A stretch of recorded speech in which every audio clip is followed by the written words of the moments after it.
আসসালামু আলাইকুম প্রিয় দর্শক, কেমন আছেন আপনারা সবাই? স্ক্রিনে একটা সাপ দেখতে পাচ্ছেন। অবশ্যই এই সাপটার নাম আপনারা জানেন, যে সাপটার নাম হচ্ছে রাসেল ভাইপারস। এটা একটা খুব ডেঞ্জারাস সাপ, যে সাপটা যদি মানুষকে কামড় দেওয়ার 15 মিনিটের মধ্যেই সেই মানুষটি মারা যাবে, যাকে কামড় দিবে এবং দংশন করবে। আর এই সাপের নীতি হচ্ছে, যাকে কামড় দিবে তার শরীরে সম্পূর্ণ বিষ ওই মানুষের গায়ে সে দিয়ে দিবে। দেখুন, দুটা সাপ কিন্তু যুদ্ধ করতেছে, একটা আরেকটার সাথে সবল দিচ্ছে।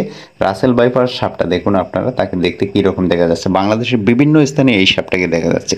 যে যেখানে আছেন, যে অবস্থায় আছেন, যদি রাতের বেলায় আপনার কোনো কাজ না থাকে বাসা থেকে বের হবেন না। আর যদি কখনো রাতের বেলা বাসা থেকে বের হন, তাহলে অবশ্যই হাতে লাইট এবং লাঠি নিয়ে বের হবেন, যাতে করে আপনি সাপটা দেখলে তাকে তাড়া দিতে পারেন।